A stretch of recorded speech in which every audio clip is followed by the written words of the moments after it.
Assalamualaikum dan salam sejahtera. Bertemu lagi di dalam Legasi Podcast Sembang Sambung bersama dengan saya Adli Ahmad Ramli dan pasangan saya Datuk Khairul Anwar Saleh. Apa khabar? Terkejut. Kami masih di kediaman Allahyarham Tan Sri P. Ramlee, iaitu Pustaka Peringatan P. Ramlee yang di bawah kelolaan Arkib Negara Kementerian Perpaduan Negara Malaysia. Dan juga terima kasih kepada Finas dan Arkib kerana terus menyokong dan bekerjasama dengan Nusa Podcast untuk membawakan legasi untuk episod kali ini. Ya, sayang kepada anda yang baru menonton. Kalau korang terlepas episod-episod kita yang sebelum ini, boleh catch up. Dan siapa yang belum subscribe, like, thumbs up, comment, share. Benda-benda yang baik ini elok kita sebar-sebar kan. Betul. Alright, Datuk Kai. Minggu ini istimewa. Kita terus dia masuk kepada kita punya tetamu kita ni. Apa bezanya tetamu kita ni dengan tetamu-tetamu lain, Tok? Oh, tetamu ni dia ada magic dia sendiri. Ada. Dia ada dia punya jiwa yang rapat dengan legenda kita. Ya, dia ni ini dari segi apa yang telah dilakukannya, memang terbukti dia ni adalah salah satu insan yang memang menghargai dan menjiwai kerohanian dan kejiwaan, luaran, bakat, suara dan pesona dalam nyanyian lagu. Kita bagi geli-geli tu. Kita saksikan sedikit info tentang tetamu kita untuk legasi minggu ini. Musli Ramlee atau nama sebenar Musli Amer bin Muhammad Ramlee merupakan seorang seniman yang terkenal sebagai antara impersonator terawal P. Ramlee. Beliau yang merupakan anak kelahiran Teluk Intan Perak mula mendapat perhatian ramai selepas menjuarai pertandingan Bintang P. Ramlee anjuran Radio Television Malaysia RTM pada tahun 1996. Beliau telah menjayakan banyak persembahan pentas termasuklah yang melibatkan orang kenamaan dan iringan orkestra RTM. Malah Musli telah diberikan peluang untuk memegang watak P. Ramlee dalam pementasan P. Ramlee The Musical musim kedua pada tahun 2008. Legasi Podcast Sembang Sambung dengan bangganya membawakan kepada anda Musli Ramlee.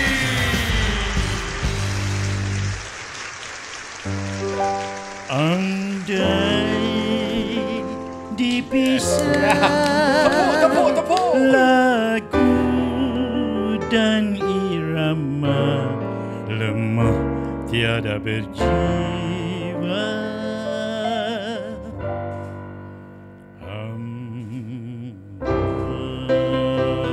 Tuan-tuan dan puan, Musli Ramlee di Pustaka Peringatan Kuala Lumpur diiringi piano oleh Jason Wu. Kita layan dulu Selenggo. Getaran jiwa melanda hatiku, tersusun nada irama dan lagu. Walau hanya sederhana, tetapi tak mengapa. Moga dapat membangkitkan. Sadarlah kamu wahai insan, mungkin hilang irama dan lagu, bagaikan kembang sentiasa bermadu. Andai dipisah lagu dan irama lemah tiada berjiwa.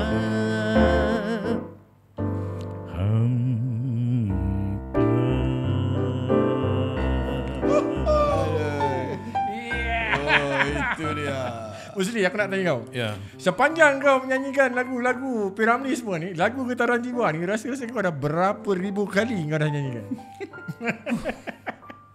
Pertanyaan yang maha dahsyat.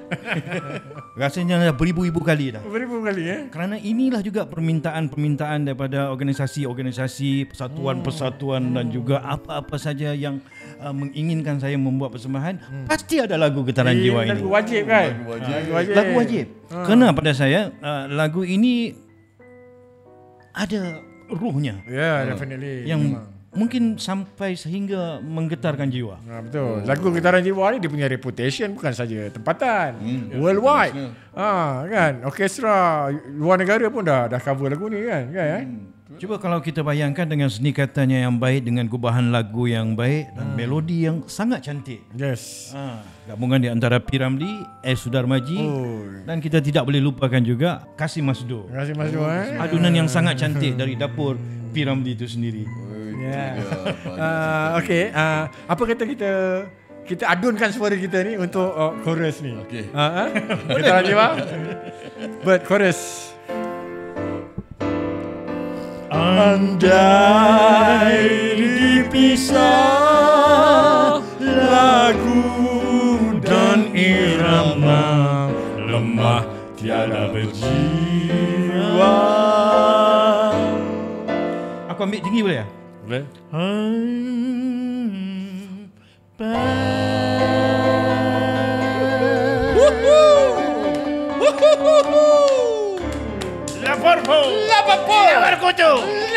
Landing time. Yes, sudah dah pergi balik. Okey, tuan-tuan dan puan yang sedang menonton ni, okey korang tepuk tangan. Seorang-seorang pun tak apa. Teruskan tepuk. Kita seronok ni. Okey, sekali lagi saya mengambil kesempatan ni memperkenalkan Musli Ramlee dan juga piano kita tadi diiringi oleh Mr. Jason Wu. Okey. Tuan-tuan dan puan, Jason Wu ni dia adalah seorang Chinese guy yang dah terlibat lama dalam lagu-lagu P. Ramlee ni. Dia adalah salah satu daripada saya punya during kita punya P. Ramlee musical. Dia the core paling kanan sekali arranger, supporting musical director, and then dalam musim-musim yang lain juga Bert buat arrangement dan buat music directing. Okay Bert, nice to have you here back bro. Thank you. Yeah. It's good to be here. Thanks for having me. Yes. Okay, Musli Ramlee. Yep. Datuk Kai, kita tahu Musli Ramlee, mungkin ramai juga yang sedar Musli Ramlee ni pada awalnya dia dikenali sebagai impersonator kepada Allahyarham Tan Sri P. Ramlee. Sebelum kita nak bercerita tentang perjalanan macam mana dia mengikat diri dia dengan watak ataupun figura P. Ramlee yang hebat ni, kita nak tahu sedikit latar belakang kau Musli sebelum kau terjebak kepada penyakit Industri ni, dalam industri ni. Penyakit P. Ramlee ni pun satu hal ni. Kan? Okay, silakan Musli. Tapi kalau kata Adeline, penyakit itu sebenarnya ada ubatnya. Ada ubatnya. Jadi apa pun saya ingin mengucapkan terima kasih kerana sudi menjemput ke ruang kita punya program ni. Podcast kita. Terima kasih kepada Yang Bahagia Datuk Kai untuk dipendekkan daripada saya bercerita tentang kehidupan saya yang penuh berwarna-warni, pancaroba. Kehidupan gelap kau tu. Okey, saya perkenalkan, nama saya yang sebenar adalah Musli Amir bin Muhammad Ramlee. Dan saya gunakan nama pentas ini pada tahun 1996 di pentas P. Ramlee sebagai Musli Ramlee. Jadi sebelum itu saya juga menyanyi sama di dalam negara dan juga di luar-luar negara. Kerana saya terikat dengan Majlis Perbandaran ataupun bekerja dengan ya betul. Majlis Bandaran mana? Petaling Jaya. PJ, MPPJ. Jadi PJ punya cultural artist ni, kau punya resident artist lah. Saya dipinjamkan, sedangkan sebelum itu saya adalah seorang penguat kuasa dalam majlis perbandaran tersebut yang saman-saman kedai, yang saman-saman kereta. Itu kerja kau? Itu memang panjang sejarahnya. Sebab apa, kita bergiat dalam dunia seni ini, kerja itu pula memerlukan disiplin. Tetapi tak mungkin kita dapat mewujudkan disiplin itu kerana sering kita keluar-keluar buat persembahan kan. Jadi saya pun Kenal tak, sorry, MPPJ saman kau balik sebab kau tuang kerja selalu? Tak, dia orang tak bagi saman. Tak bagi saman. Dia bagi saman, mak saman saja. Okay. So bila kau mula cenderung menolak P. Ramlee dalam diri kau ni, jadi repertoire persembahan kau? Lin cakap tu dah betul. Saya menolak P. Ramlee. Kerana pada saya ini, siapa yang menyanyi suara-suara macam boleh bawa kita ke alam lena ni kan.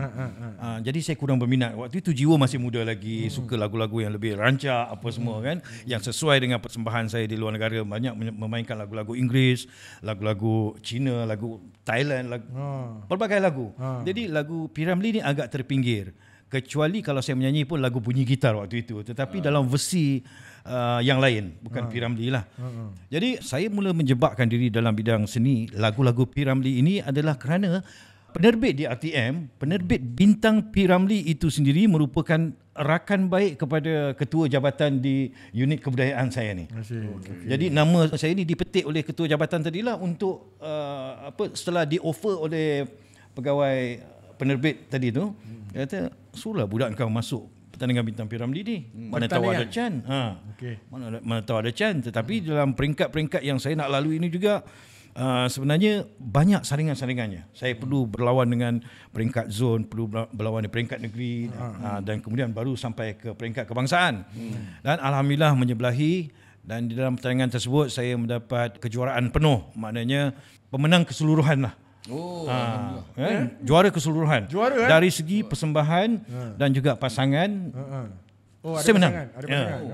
Dan itu pada tahun itu juga 96 tu juga saya dapat membeli kereta yang pertama lah. Daripada duit kemenangan tu. Saya gunakan betul-betul lah untuk apa? Pergerakan keluarga baru. Maklum baru kahwin masa tu kan. Anak pun masih kecil lagi.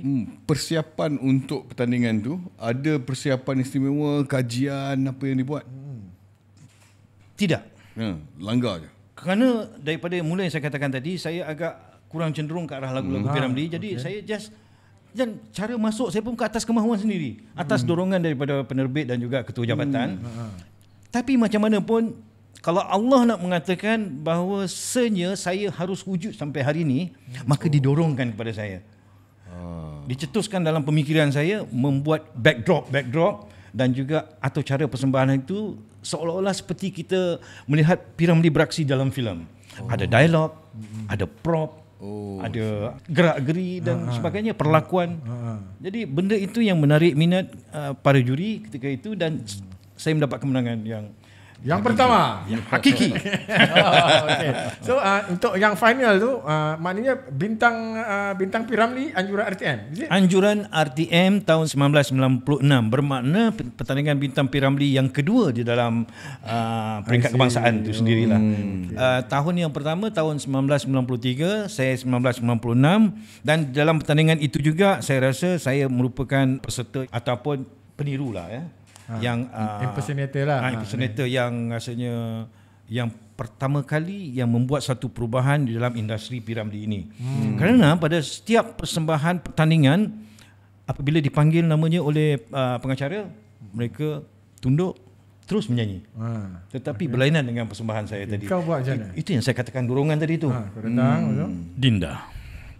Sedangkan lidah lagi tergigit, Dinda. Kau dialog tu. Apa pula suami isteri? Alamak.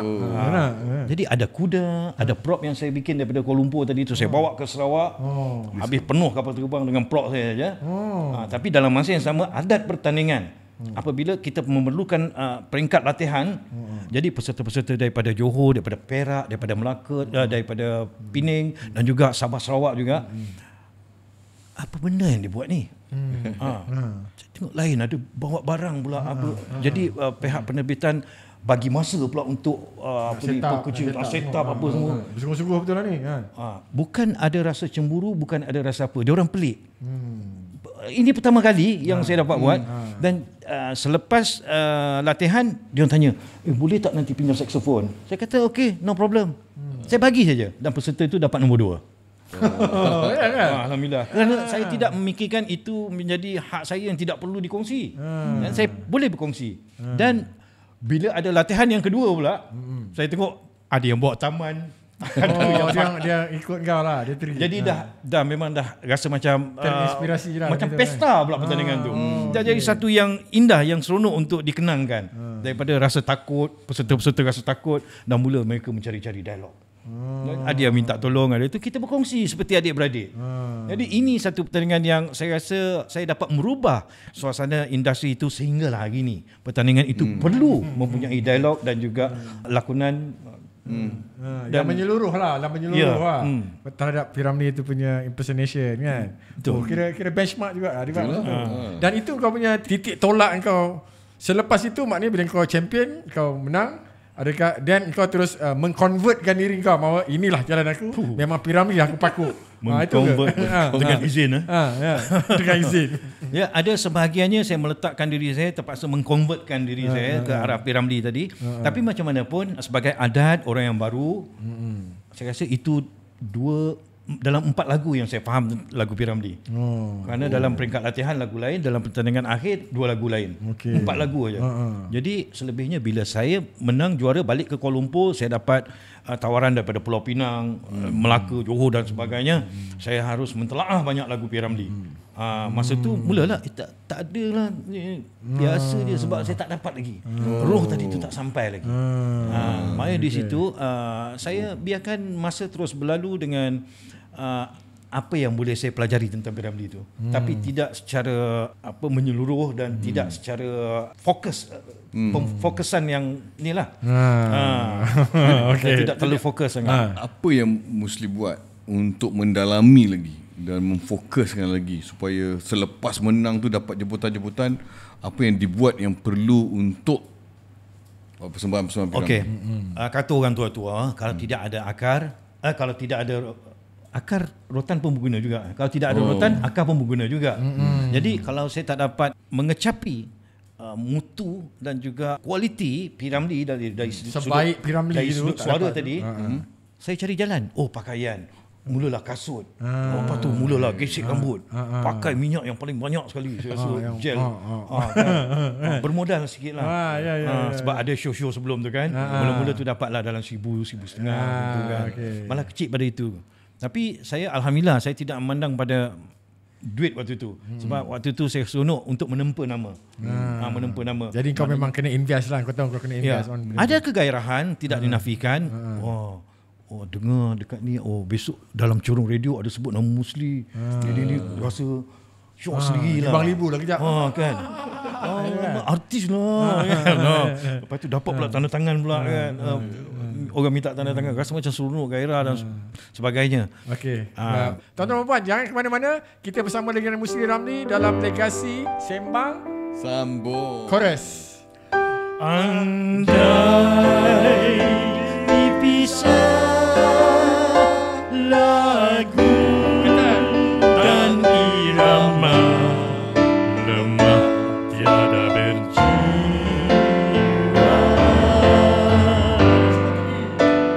Hampa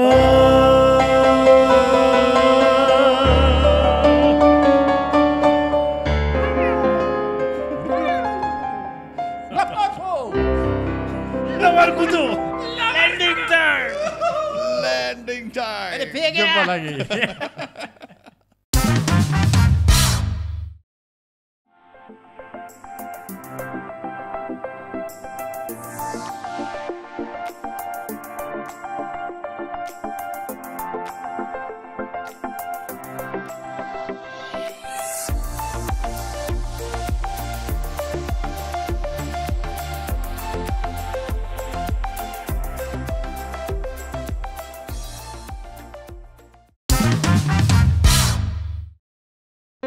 Bunyi gitar, irama twist, tidak sabar si gadis manis dengan lagu rancak gembira, membikin hati tergoda, ingin dapat teman. Tuan-tuan, Mari suka.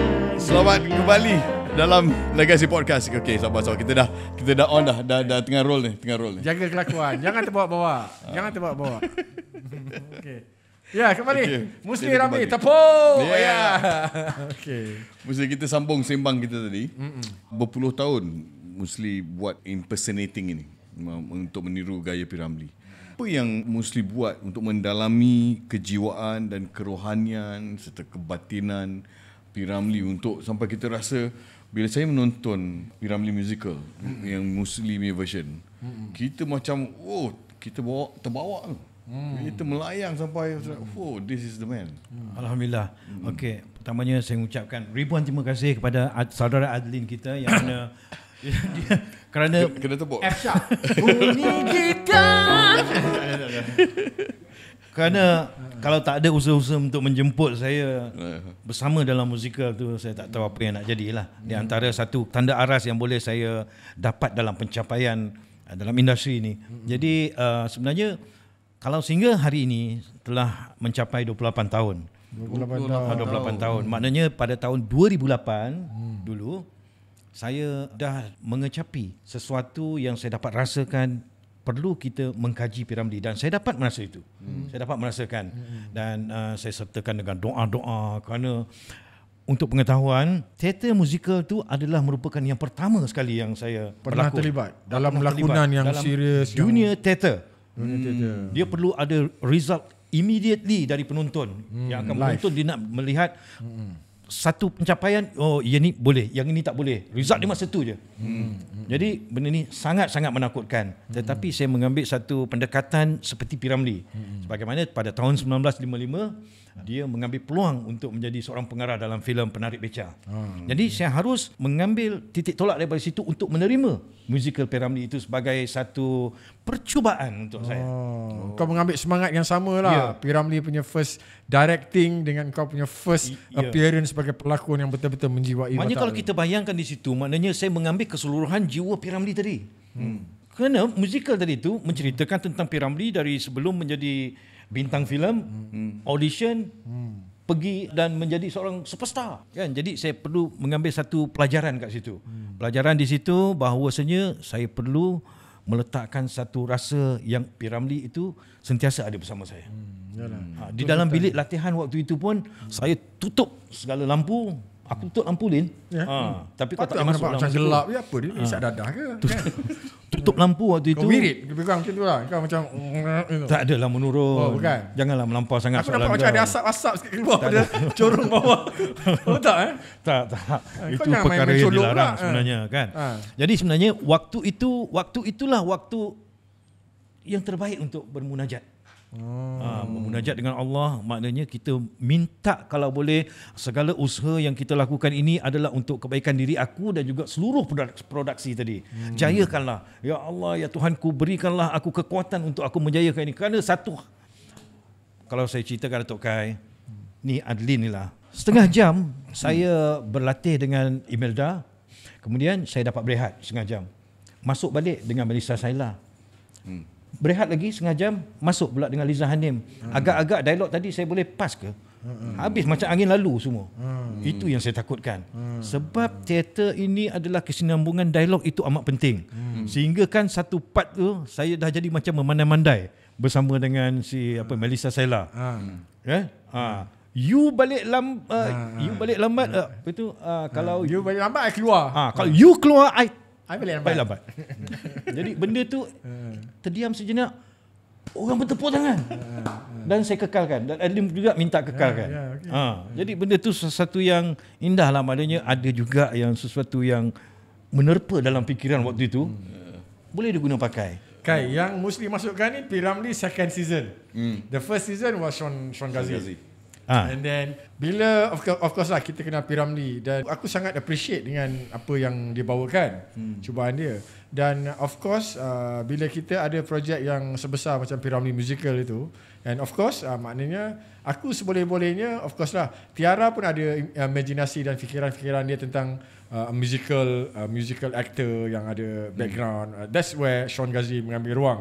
Tapi aku dari satu segi juga, okay, never mind, kita clear, kita bagi dia satu round. Tapi aku always terfikirkan mencari ruang macam mana Musli Ramlee boleh diberi ruang dan peluang untuk dia betul-betul duduk dan pegang karakter P.Ramlee tu.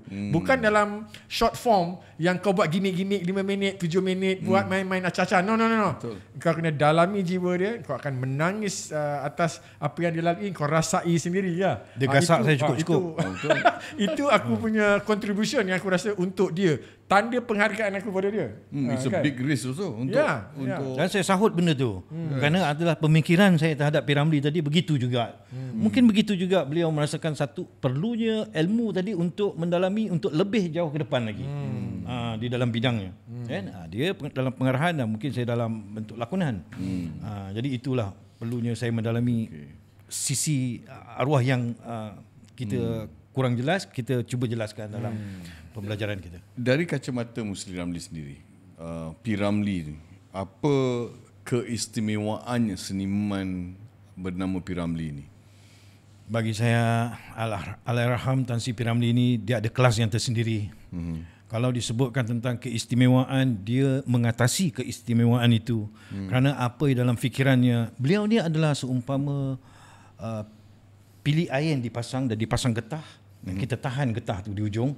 Dan apabila dilepaskan getah tu, kita picit sikit, air itu memancut dengan lajunya. Begitulah ilham-ilham dan juga idea-idea yang ada di dalam kotak fikiran P. Ramlee. Apa mancut tadi? Idea. Idea. Okey. Aku masa kau cakap tu aku tengah fikir benda lain. Memang dunia hayalan memang macam tu. Jadi sebenarnya saya melihat bukan dari sudut itu saja. Saya melihat dan saya membaca buku bagaimana P. Ramlee sewaktu kecil merupakan seorang anak yang nakal, yang degil, yang kalau kata kita tengok di dalam set filem dia yang dikatakan oleh kawan-kawan dia, beliau selalu datang lambat apa semua. Ponteng sekolah, bergaduh apa semua. Itu adalah jiwa-jiwa yang rijal. Jiwa-jiwa seorang yang pemberani. Mana dia mempunyai jiwa yang berani, tinggal nak diletakkan di mana keberanian itu harus disesuaikan dengan bidangnya. Jadi sesuai dengan minatnya menyanyi, diambil oleh B.S. Raja dalam pertandingan Pesta Pulau Pinang waktu itu dan bawa ke kota Singapura, dah memang sangat sesuai. Dari situ beliau menggarapkan dengan ilmu yang ada tadi, dengan apa suasana yang ada dan suasana semasa yang ada waktu itu, beliau dapat menjadikan diri beliau atas tertegaknya nama P. Ramlee itu sendiri. Tapi kalau kita melihat apakah istimewanya P. Ramlee itu, sesuatu pengalaman yang dilalui oleh P. Ramlee dan apa yang kita lihat di dalam filem itu, itulah cetusan dan imajinasi rasa yang sebenarnya yang P. Ramlee nak luahkan. Jadi pada kita rugi kalau kita tidak melihat filem-filem beliau itu sebagai satu rujukan dan juga sumber ilmu untuk diterap di dalam jiwa masyarakat kita untuk dilaksanakan dalam kehidupan kita sehari-hari. Kerana P. Ramlee memerlukan, daripada pengamatan saya, P. Ramlee memerlukan satu legasi yang ditinggalkan, legasi yang bermanfaat, legasi yang dapat mencetuskan satu fenomena baru, baik dari sudut kebudayaan, kemasyarakatan, ekonomi, semuanya bangkit, Dan hari ini saya melihat ianya sangat-sangat perlu. Jadi saya sarankan kepada jiwa-jiwa muda, bangunlah, melihat P. Ramlee dari satu sudut yang profesional dan juga bukan main-main. Bukan sekadar penghibur, bukan penyanyi, sekadar main-main, pelawak itu saja. Dia ada pemikiran dia yang penat. Dia 25 tahun dia dalam layar putih, menghasilkan filem-filem, melahirkan dialog-dialog yang baik, dan itulah caranya dalam lawak dia mengenakan orang-orang yang tertentu, satira gurauan dia yang penuh makna. Dialog-dialog dia juga penuh makna. Jadi itulah istimewanya kerana kita dapat melihat dialog-dialog itu sehingga hari ini dapat dihafal oleh anak-anak muda yang mungkin belum lahir lagi waktu P. Ramlee beraksi. Musli, dari segi dalaman, macam mana penghayatan kau terhadap P. Ramlee itu memberi satu ilmu yang sifat dia sangat dalam, yang kau rasa kau pelajari daripada penghayatan terhadap P. Ramlee ini, yang memberi kau adalah dalam jiwa kau. Ni bukan luaran-luaran lagi tentang sedekat mana, sesedap mana kau nyanyian ataupun ajukan kau, tapi yang lebih pada kebatinan atau kejiwaan. Apa yang kau boleh katakan yang kau telah belajar sesuatu? Ini macam podcast yang kedua ni. Jangan dalam sangat, kita main CP je. Tapi CP? Aku nak celup sampai kaki sebelah. terkelepuk sampai kena muka director Ahmad Nisfu. Tapi elak. Okeylah. Seperti mana tadi, saya melihat sisi P. Ramlee itu di luar filem. Di luar filem daripada buku-buku, sebab kita tidak hidup di zamannya. Jadi saya menyelusuri kehidupan P. Ramlee itu, bagaimana dia di rumah, bagaimana ibunya melayan dia, bagaimana cikgu-cikgu melayan dia, bagaimana rakan-rakan sekampung melayan dia, rakan-rakan seperjuangan dia yang pergi bersama P. Ramlee di kota Singapura memperkatakan tentang sifat-sifat P. Ramlee itu. Jadi di situ saya mengambil jiwa P. Ramlee tadi. Dan apabila P. Ramlee mula mengarah filem dan membuat lagu, kaitan di antara kehidupan realiti P. Ramlee tadi dengan filem dan juga kata-kata dalam lagu itu, sebenarnya itulah yang nak disampaikan. Apa yang kau rasa ada kesamaan antara engkau dengan P. Ramlee? Apa yang sama? Bukan luaran aku masukkan dalaman ni. Apa yang kau rasa ada pertemuan dari segi personality dia yang kau tahu dengan apa yang kau tahu tentang diri kau? Sama ada benda tu penemuan baru ataupun memang dalam kau punya personality? Okeylah, bagi kita semua umat Islam, orang Melayu yang percaya kepada Tuhan, kepercayaan kita, anutan kita menuju kepada tujuan yang sama, tetapi berlainan bukan mazhab, maksudnya berlainan cara kita nak mendapatkannya. Jadi kalau tidak salah saya katakan P. Ramlee ini adalah maha guru dan juga dia adalah ayahanda saya yang mengajarkan secara batin.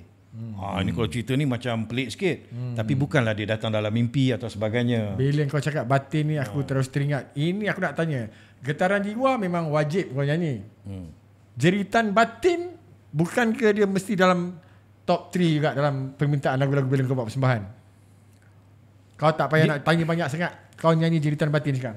Jeritan Batin. Kita main order je. Ya, betul lah. Jason? Order kena bayar lah, Jason. Jeritan Batin. Key apa? Bagi key kau terus. Bagi. Okey. Dengar, oh jeritan batinku, memekik, memanggil namamu selalu. Order sampai.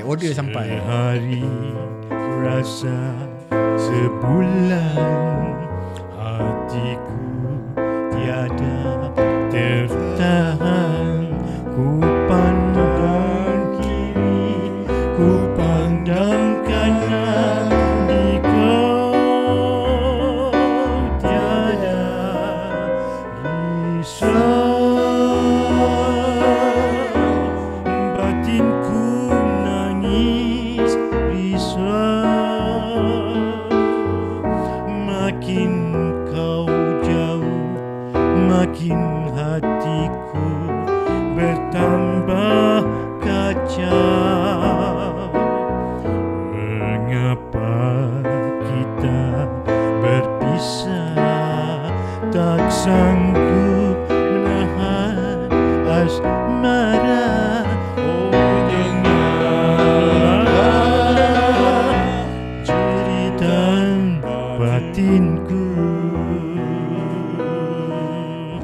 Kepada semua penonton, Tuan-tuan dan puan-puan, jangan ke mana-mana. Kita bertemu lagi dengan Musli Ramlee selepas ini dalam Legasi seimbang Sambung. Bye-bye. Kalau kita tidak semaikan muzik-muzik tradisional asli ini ke dalam dada anak-anak kita, anak muda kita, usai di satu hari muzik lain akan mengambil tempat, kerana di dalam dada mereka itu kosong, tidak ada apa-apa.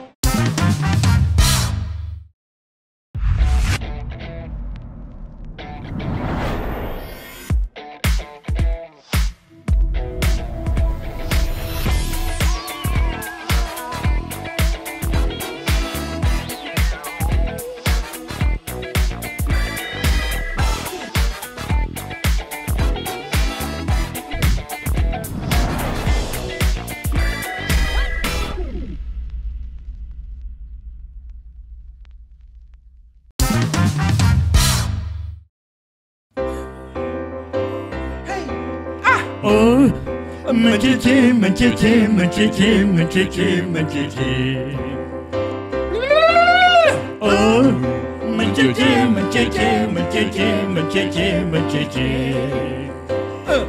mencicir. Oh, mencicir. Oh, mencicir.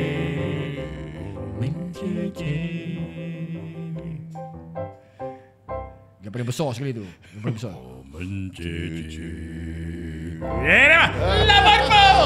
Lawan kutu. Alright, itulah dia. Itulah dia. Itulah dia. Kita terhibur. Sangat-sangat special. Mana ada podcast buat perangai macam kita buat ni? Macam setan. Okey, Datuk Kai, mari kita teruskan. Kita sambung sembang kita tadi.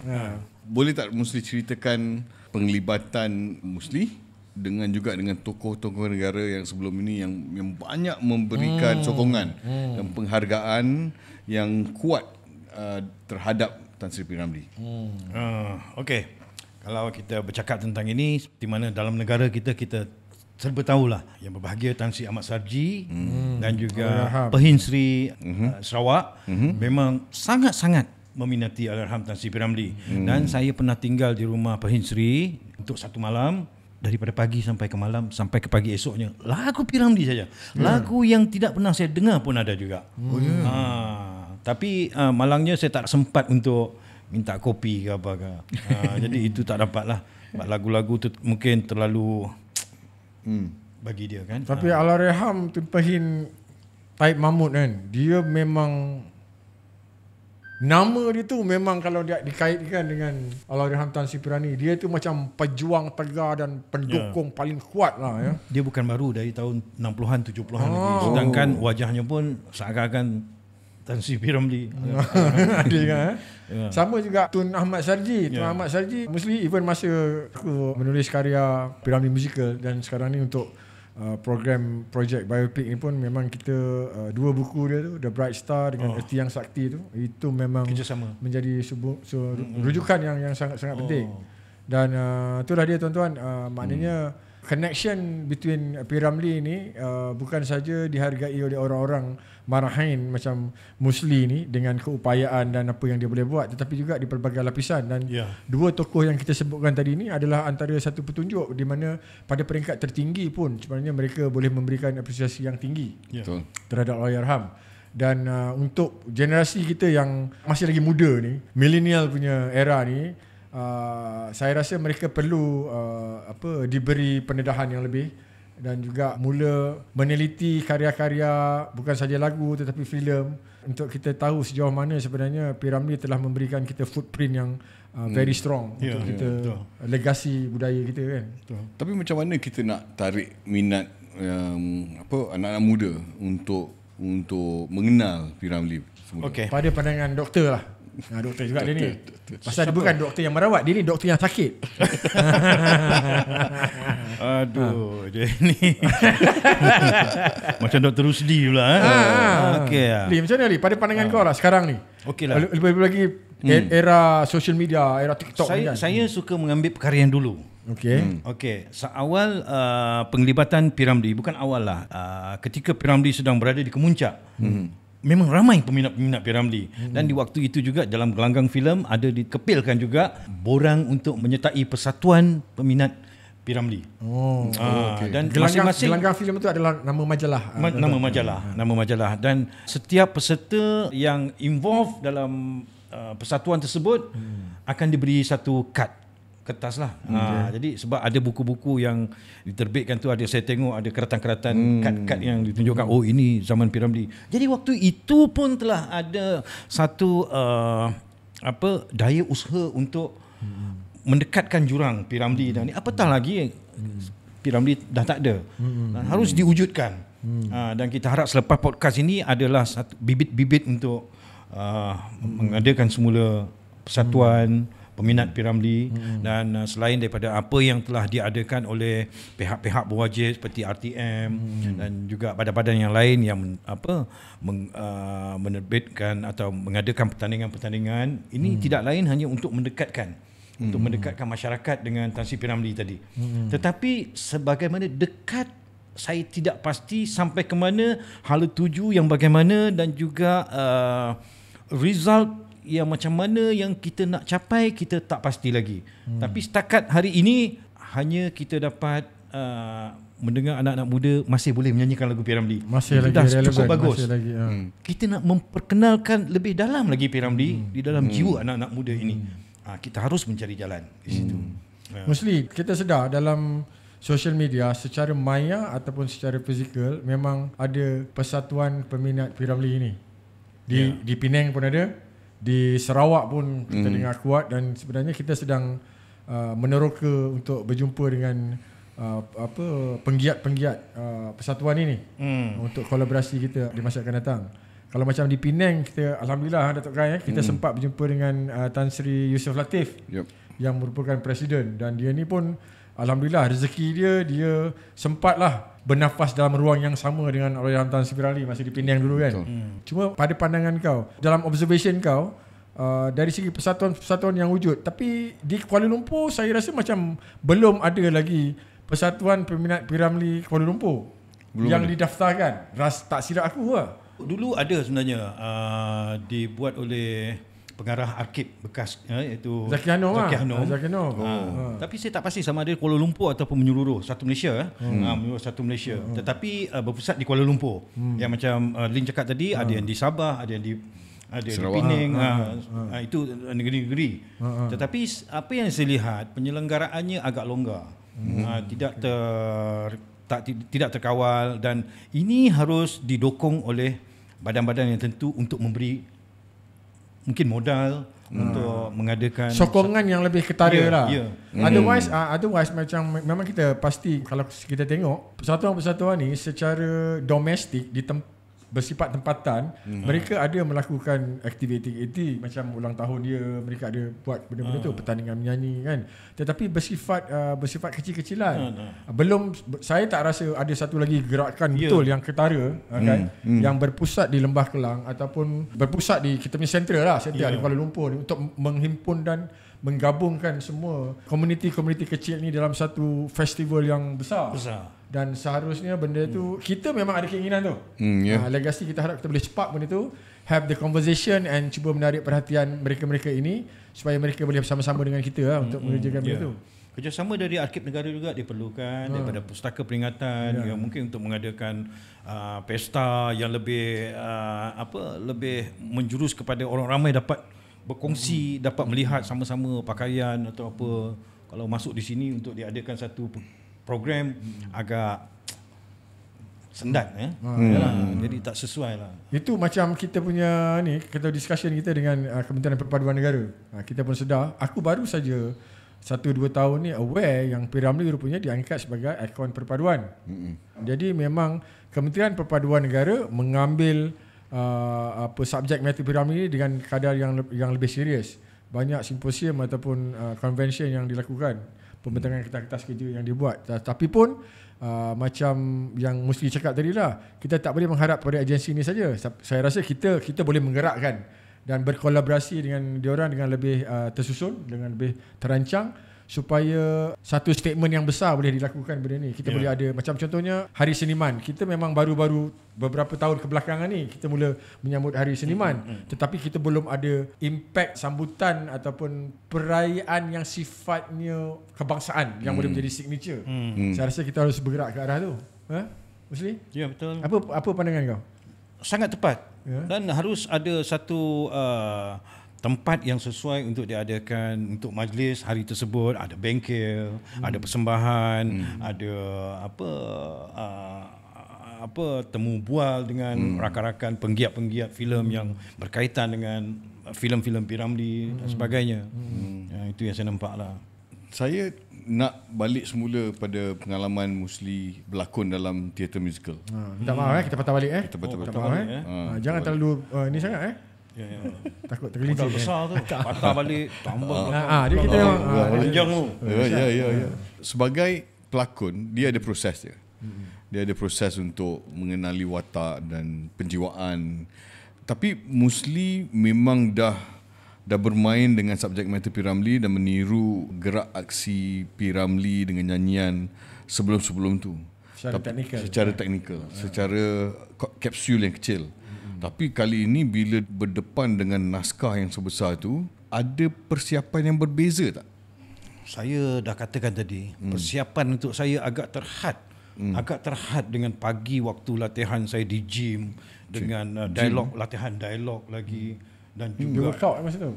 saya pergi ke agensi pergi jumpa Promotion. wartawan, promotion dan sehingga kan kita punya kita tidak ada buat apa tu kita panggil apa untuk memulakan persembahan tu final kita punya full dress rehearsal pun tidak ada. Ya ke? Kau jangan. Apa pula jangan-jangan, mana ada berpakaian pun. Terus kita di Singapura tu dia standing ovation. Singapura? Masih kat Singapura. Masa tour kat Singapura ke? Maksud kau? Kita bermula di tak, kau sini. cakap ni macam nampak aku macam tak buat kerja. Tak, bukan. Itulah sebenarnya kau memilih orang yang tepat. Oh, tak. Oh, Dia dah statement memang- tu menguntungkan dia balik. Dia dah Tapi memang betul. semula jadi. Sebenarnya gandengan Okey. semua tadi itu yang membuatkan satu caturan yang sangat cantik, adunan yang sangat cantik di dalam saya duduk di tengah-tengah orang yang memang hebat-hebat dalam Kau musikal macam nak ambil hati aku balik. Okey. Saya tukar soalan. Soalan yang lebih kepada teknik nyanyian. Misal tadi kita waktu berlatih Musli ada sebut P. Ramlee nampak macam dia tarik tolak, tapi dia tolak tapi dia tarik. Cara nyanyian P. Ramlee berbeza dengan teknik nyanyian orang lain. Sebenarnya teknik tu sama. Ada orang lain yang juga yang memainkan. Kalau kita belajar dalam kelas vokal, dia ada teknik-teknik tersebut. Tetapi P. Ramlee belajar ke? Betul. Bila kita katakan P. Ramlee itu tidak Tak ada belajar dalam kelas, tapi dia belajar secara pengalaman, secara osmosis, secara environment. tapi dia dapat itu. Itu sebenarnya datang daripada perasaan, daripada lontaran jiwa dia yang membuatkan harus dia begini. Begini. Jangan menangis, jangan menangis. Jangan menangis. Cakap je, tak payah menangis. Aku tahu selepas ni apa. Okey. So tu nyanyian tadi, apa ada nyanyian tadi. Kita try cuba bagi satu contoh macam mana yang mungkin nyanyian yang aku cakap macam dia nak keluar tapi dia tarik. Dia punya kuntau dia tu. Ada lagu apa? Tapi rasanya kita bagi peluang Datuk nyanyi. Datuk kan. Macam mana lagu dia tu? Kau bukan selalu kau cerita, bro. Kita kalau ini mesti P. Ramlee, bro. Kita mesti nyanyi, bro. Apa kau punya lagu yang Dia lain beza. Kalau kata saya ambil part chorus. Bukan kerana permata, bukan dia satu lontaran yang lepas begitu dia tidak jadi seperti mana P. Ramlee tadi. Bukan Dia ada dia punya Tom Pell pernah kata. Sedut, tarik. Isap. jangan hembus. Bukan. Itu yang saya Bukan kerana permata ataupun berlian, budi bahasa tutur. Berbeza. Dari sudut percakapannya bagaimana pula? Nyanyian tapi percakapan tu yang kita jarang dengar. Cara dia. Percakapan lakonan ke percakapan real dia? Oh, real lain. lain. Keluar Real. pening dia semua. Tapi kalau daripada filem dia kesesuaian dengan Genre dan juga konsep cerita tu. Konsep Ramai cerita tu kan. So, ada yang dia cakap macam kita sekarang. Macam bahalul apa semua. Bahalul. Tapi tetap dia punya idgham tu ada. Itu yang mahal tu. Itu dah sumber nyanyian tadi tu titik tolak daripada apa yang dipelajari dalam nyanyian, begitu juga dalam dialog-dialog yang disebut. Itu mendatangkan satu perkara yang boleh kita sangat-sangat ingati. Okey. Kan? Kai, aku nak beritahu terus terang pada kau. Dalam P. Ramlee musical ada satu moment, ialah aku tak perform, kita full directing. Jadi aku memang ada dekat console and monitor and do my director's note lah untuk persembahan. Tapi tiap-tiap malam yang selalu aku ketagihkan adalah satu scene di mana ini turning point yang penting dan dan Musli Ramlee telah memberikan a memorable moments pada aku. Setiap malam aku ambil dia sebagai satu terapi yang paling dramatik pada aku lah, iaitu pada scene ketika dia terpaksa berpisah dan bercerai dengan Junaidah. Dan pada ketika itu kita rakamkan peristiwa P. Ramlee itu dengan expression daripada satu nyanyian lagu Hujan di Tengah Hari. Mostly kalau kau tak keberatan, kau tak nak ni pun aku suruh juga, aku tak peduli. Nak versi P. Ramlee ataupun versi musikal? Aku rasa versi musical. versi musical adalah aku rasa dia punya dramatik dia berbeza daripada yang original. Itu yang kehendak kau juga dalam teater tu. Ya kan. So sebab yang tadi kalau kita nyanyi lagu Getaran Jiwa ataupun Jeritan Batin tadi tu jenis biasalah. Kepada itu kan. Yang ini aku nak macam kau dramatik sikit. Tak payahlah aku explain lagi. Cuba kau buatlah kerja kau sekarang. Sedih rasanya hati di dalam mengenangkan peristiwa masa yang telah silam, di mana aku hidup bersama si dia, tak pernah rasa aman bahagia. Andainya dia dapat mengubah, tetap ku terima mendirikan Mahligaria, tapi tak berdaya.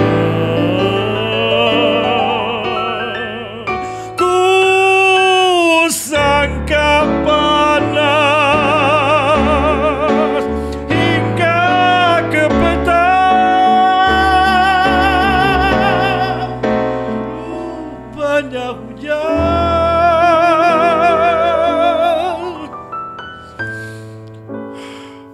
di tengah hari.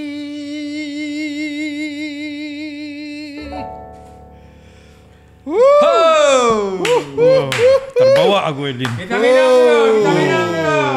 Lapor. Kita minum. Kemana lagi? Jangan kemana-mana. Selepas ini masih lagi bersama dengan Musli Ramli, Jason Wu, Datuk Kai dan saya Ali Ahmad Ramli. Legasi Sembang sambung bro. Asyik bangkang bila nak habis?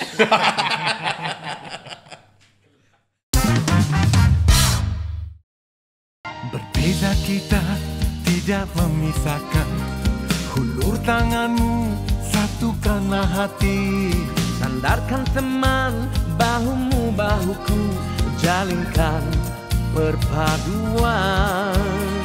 Usahaku sekan Malaysia nan satu, kita padukan jiwa kebaktian menuju jarak ke masa hadapan. Pimpinlah tanganku sayang. Kita sama bintang terkelip di malam hari, kita surya mencerahi ibu pertiwi. Di sayap impian menaik kesaksamaan, sejahtera sentosa damai kita.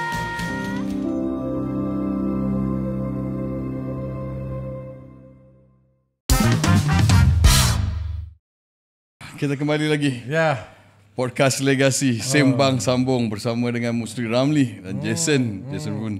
Kita tahu sekarang ni dan mungkin sebelum-sebelum ni kita pun dah banyak dengar, selain daripada Musli ada ramai lagi yang impersonator P. Ramli. Antaranya P. Radi, Kah Hamid, Fairuz Misran dan Rul Azhar. Jangan lupa Ahmad Fauzi juga. Ahmad Fauzi juga yang sebelum-sebelum yang awal-awal tu. Ya, dia memang Antara tak awal bersama dengan Kak Hamid, dan ada juga yang namanya kurang dikenali iaitu Saudara Aziz, dan juga ada seorang yang bekerja dengan Majlis Dewan Madaraya Kuala Lumpur, tidak meninggal jugalah. Itu di antara penokong-penokong nyanyian lagu P. Ramli lah. Nyanyikan lagu-lagu P. Ramli. Fairuz Misran pun dah ada arwah kan? Ya, arwah. Aku personally tak pernah jumpa dia. Sempat tengok video-video dah betul kan, dan aku pun terasa macam Tapi susuk dia memang susuk P. Ramli. Hujung-hujung P. Ramli tu memang ada kat dia kan? Memang ada. Jadi komuniti ni ada bertukar-tukar pendapat atau ada persaingan yang sengit yang memang tak boleh jumpa satu bilik macam tu. Dia sendiri kita nak tahu dia sendiri macam mana dia menerima dengan kehadiran kan? kehadiran insan-insan baru yang nak menggelarkan diri mereka P. Ramlee lah. Okey, saya rasa ini satu perkembangan yang sangat-sangat positif.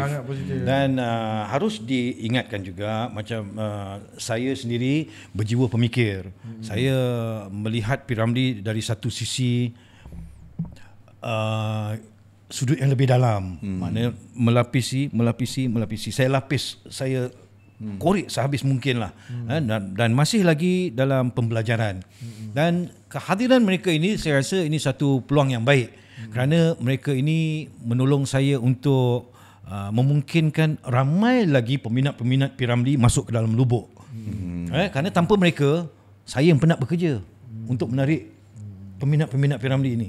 Dan akhirnya nanti saya hanya tinggal mengisikan ruang jiwa mereka yang kosong tadi dengan pengertian siapakah itu P. Ramlee, apakah yang dimahukan oleh P. Ramlee, apakah kamu mengenal falsafah P. Ramlee, apakah matlamat dan hala tuju yang dikehendaki oleh Allahyarham Tan Sri P. Ramlee ini. Jadi itulah. Jadi saya rasa urusan saya tak terbatas. Saya masih lagi meneroka. Jadi saya mengharapkan mereka ini mengekalkan peminat-peminat mereka untuk terus berada dalam landasan sehingga hari ini dan akan datang, dan saya akan muncul kembali insya-Allah. Alhamdulillah. Musli, aku nak tanya kau. Yang recently ni dua nama yang dalam aku punya research dan yang aku ternampak jumpa. Satu P. Radi, satu lagi Rol Azhar. Okey. Dua nama ni bukan untuk membezakan masing-masing, tapi dalam pengamatan kau, macam mana dua nama ni, P. Radi dengan Rol Azhar ni, keunikan masing-masing pada pandangan mata kau sebagai senior? Apa komen yang kau boleh nyatakan? Okey, P. Radi tentang saya bercakap tidak secara dasar ya. Aku tak bercakap secara dasar, dan apa yang aku lihat, aku boleh mengandaikan bagaimana prinsip dan bagaimana pembawaan mereka dalam gerabak P. Ramlee ini, bagaimana mereka.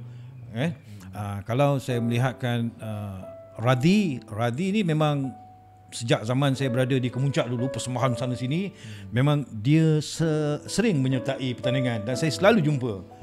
Abang, minat abang. Dia macam apprentice lah. Jadi saya rasa terasa kasih sayang tu. Dan beliau dapat membawakan General P. Ramlee ni dalam bagi dirinya untuk diresapi dengan satu bentuk P. Ramlee yang muda. P. Ramlee yang muda. Tapi untuk menampakkan beliau ni duduk di dalam segala perjalanan era P. Ramlee tadi tu, kedewasaan dia semua saya belum nampak lagi. Belum, dia masih dia ambil yang muda dulu lah, yang ketat, yang masih lagi yang fresh kan.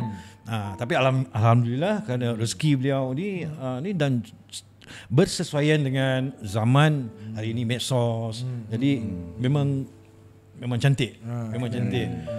Bagi saya, Rol Azhar merupakan orang baru, yang terlalu barulah. Dan tak silap saya, beliau menang di zon Perak dan mara ke peringkat kebangsaan di Sarawak nanti. Beliau mempunyai karisma yang pelbagai dalam P. Ramlee, dan beliau lebih penghayatan soul P. Ramlee tadi tu terkeluar. Lagi tebal dekat dia. Saya dapat rasakan. Bukan bermakna Radi tadi tidak dapat mengambil intipati P. Ramlee tadi, ada. Tetapi kita nak memperkenalkan semula lagu-lagu P. Ramlee dalam genre P. Ramlee waktu muda ni agak penat sikit.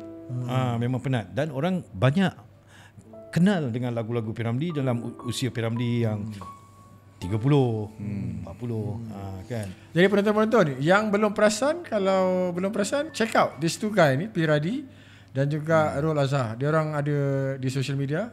Rol Azhar ada dalam TikTok. Dan sesungguhnya kadang-kadang bila, of course lah, aku tak sempat lah nak ada semua collection lagu-lagu P. Ramlee yang at any time saja aku boleh nak dengar. Tak ada semudah itu. Tapi aku selalu pergi kat tempat Rol, minta aku tahu, ini lagu-lagu. Dia ada collection of lagu-lagu yang rare-rare tau.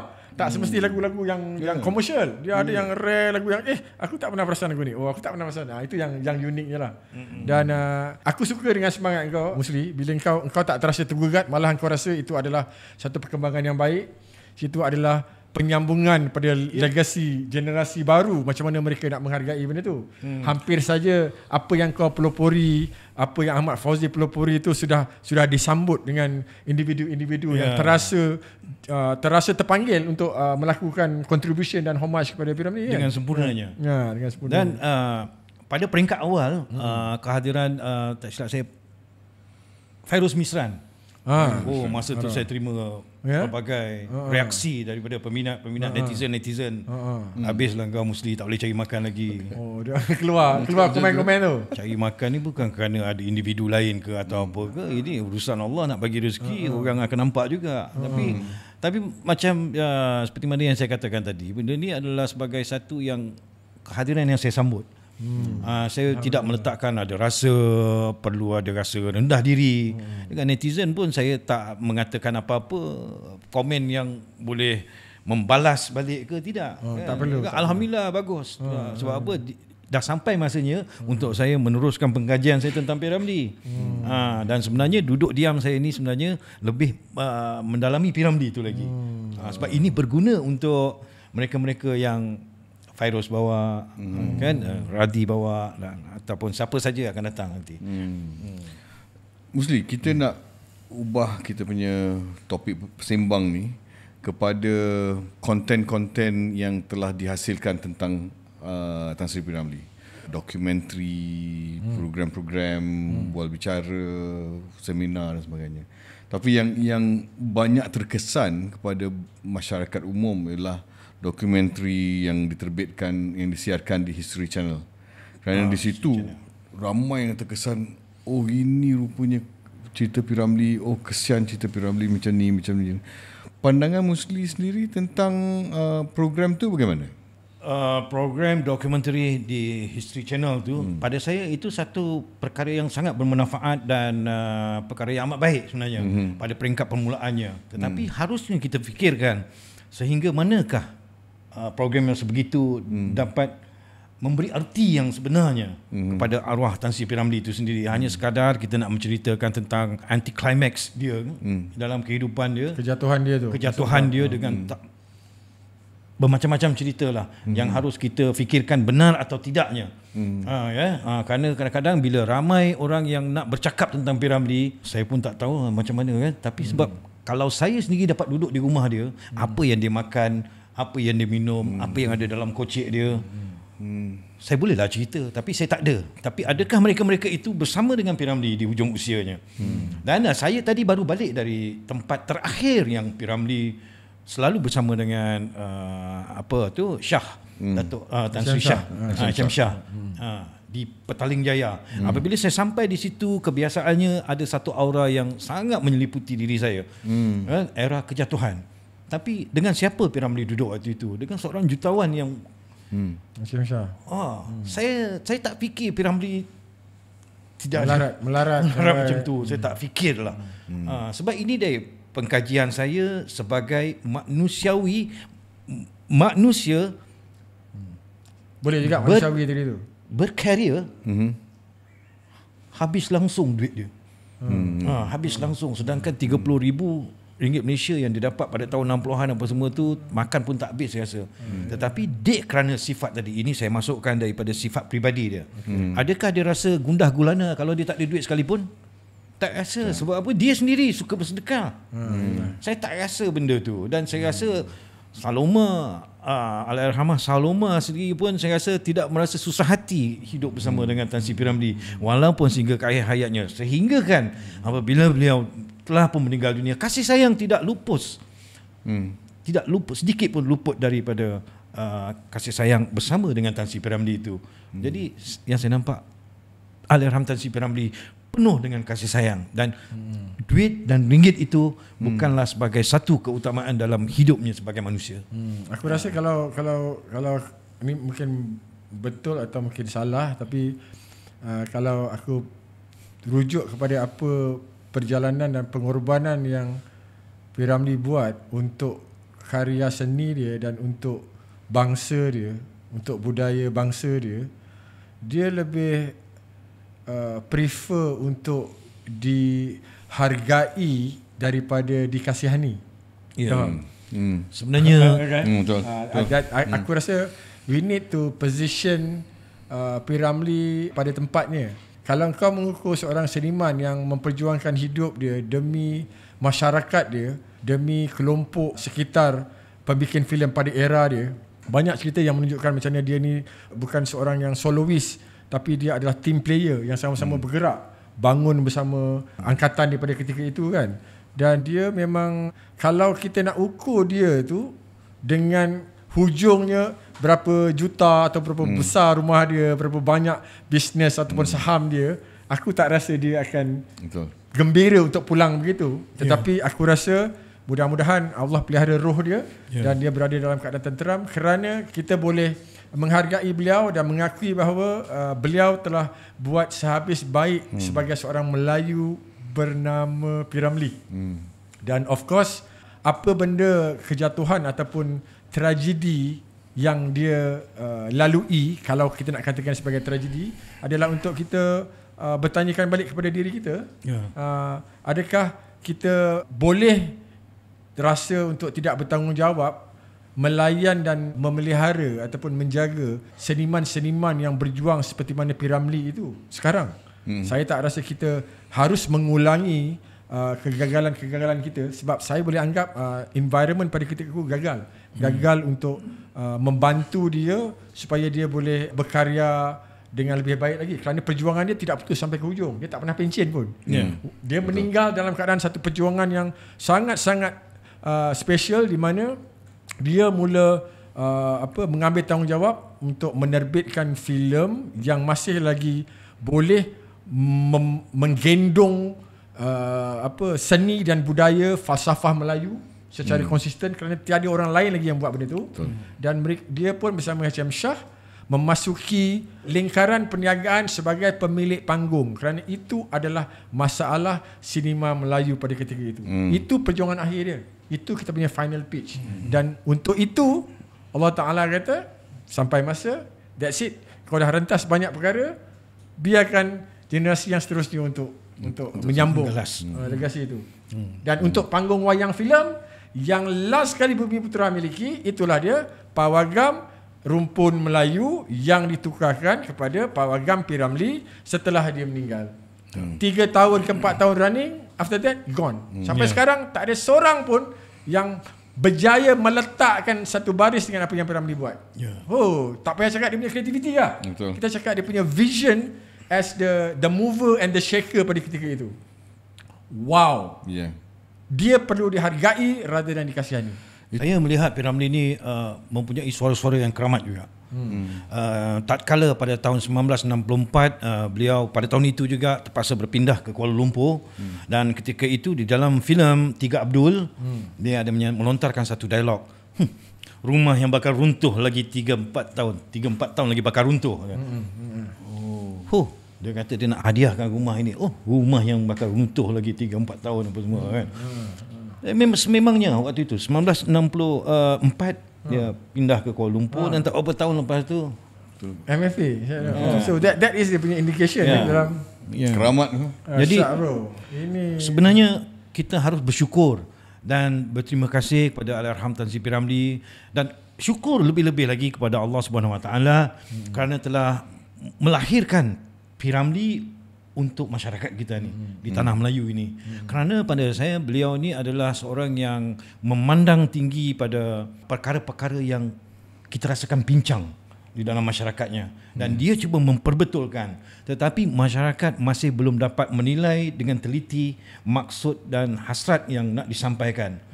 Yang ini yang perlu diterapkan, yang harus sampai kepada titik kemahuan Allahyarham Tan Sri P. Ramlee itu sendiri. Kita kena kupas lah ni kan. Sebelum episod sebelum ni pun kita bercakap tentang kita kena melihat, menganalisa, sebab dia ada banyak pemikiran yang terselindung yang wujud dalam karya-karya beliau, dan of course lah, orang yang advance macam P. Ramlee itu, dia tak perlu tunggu anda untuk faham. Dia akan menolak visi apa-apa yang dia rasa perlu disuarakan, perlu dia letakkan sebagai satu aras pemikiran, dia akan letakkan. Dan kita yang perlu mungkin 50 tahun pun kita masih lagi belum faham tentang apakah konotasi-konotasi dan juga peringatan-peringatan yang perlu dibuat. Maka itu karya filem ataupun karya muziknya tidak harus dilihat sebagai wadah ataupun produk hiburan, tetapi kena melihat dia sebagai satu produk material pemikiran. Kita kena susun dan kita kena kembangkan benda ni.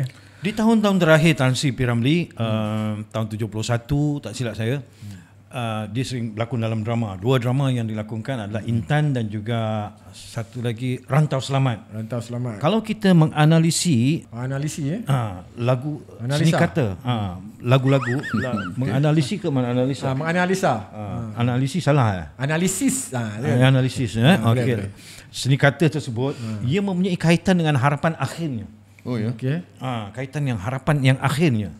Lagu Intan kalau kita dengar, Intan hanyalah alat bukan menjadi hakikat. Hati punca utama untuk hidup dalam dunia. Kita bolehlah pilih, Intankah yang kita kasih ataukah hati yang bersih untuk hidup berpanjang kasih tanpa Intan. Okey. Itu rare ni lagu ni. Kenapa kita tidak diperdengarkan? Jason tepi ke pinggir, aku pun tepi ke pinggir. Satu lagi, Rantau Selamat. Rantau selamat. Inilah rantau yang kita cari selagi hidup di dunia ini. Rantau yang masyhur penuh harmoni, pemuda pemudi tiang negara banyakkan kerja. Ini level Al-Bukhari ni dan Piramli.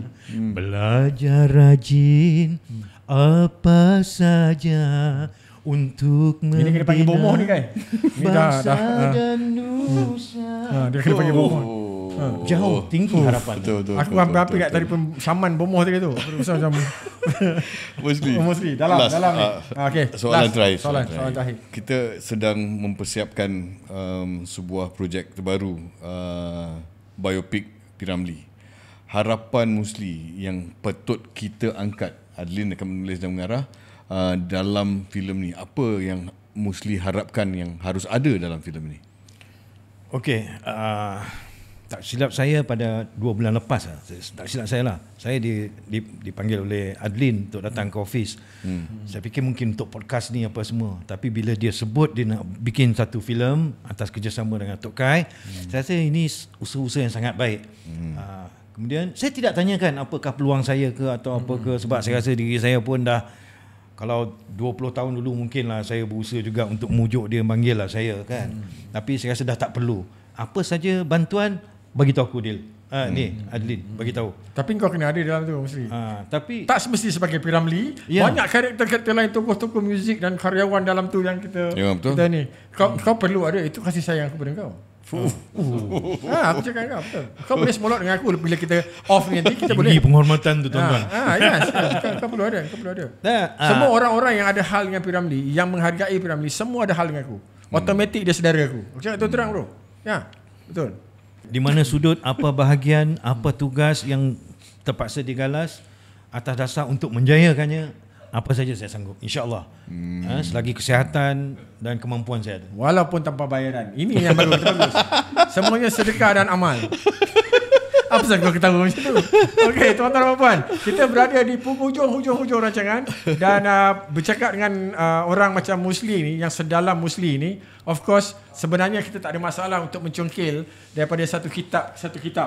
Macam aku cakap tadi itulah. Dia punya penghayatan dan juga pengkajian dia, of course, lebih jauh pada kita kan. Betul. Dan approach dia adalah lain. Dia melihat dari sudut pandang yang lain, dan saya percaya kalau perlahan-lahan nanti ada kelapangan dan ruang, kita akan selak lebaran demi lebaran, supaya segala yang rahsia yang tersirat, yang telah pun kau tersingkap, yang kau telah temui, boleh dikongsi untuk bukan saja untuk kita yang terlibat kepada usaha nak menerbitkan Piramli ini, tapi juga anak bangsa kita Melayu lah.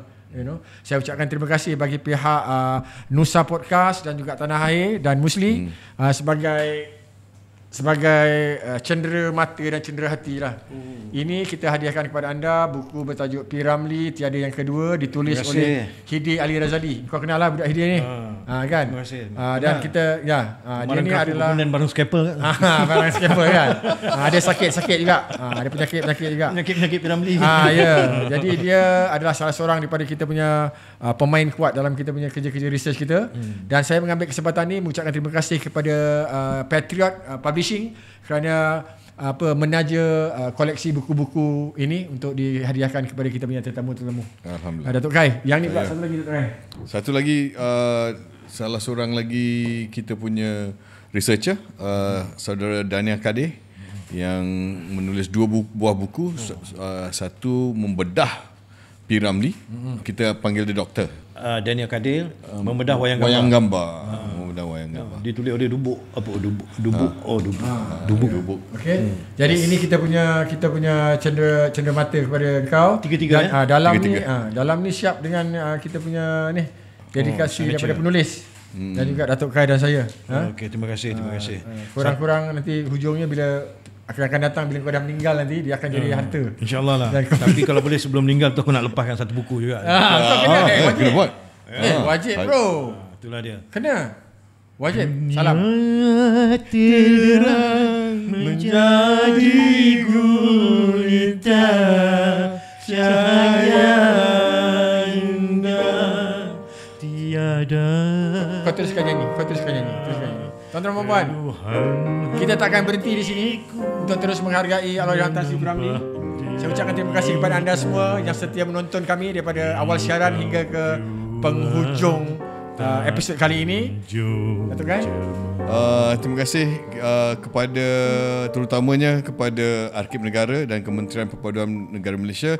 Terima kasih juga kepada Finas kerana menyokong podcast Legasi Sembang Sambung ini. Teruskan subscribe, like dan share, dan kita jumpa anda lagi di episod akan datang. Assalamualaikum warahmatullahi taala wabarakatuh. Sambung. Okey, baru. Ni lagu kau. Apa? Yang favorite kau? Paling favorite kau? Bagi lagu. Gelora lah, Gelora. Gelora lah, tak sikit. Aku nak nyanyi dengan siapa? Tak apalah, kita semua datang je lah. Kita.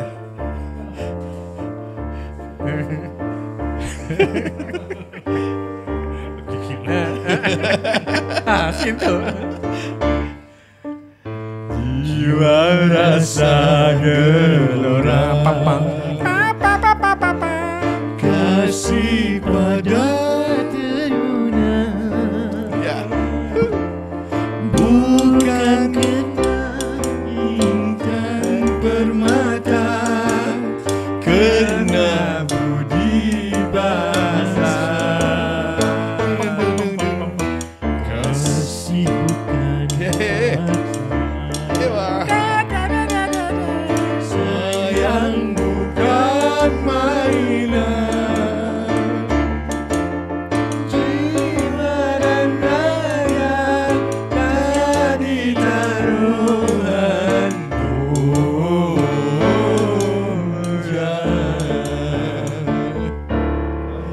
rinduku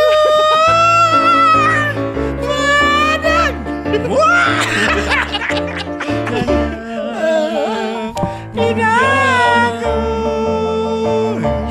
kekasih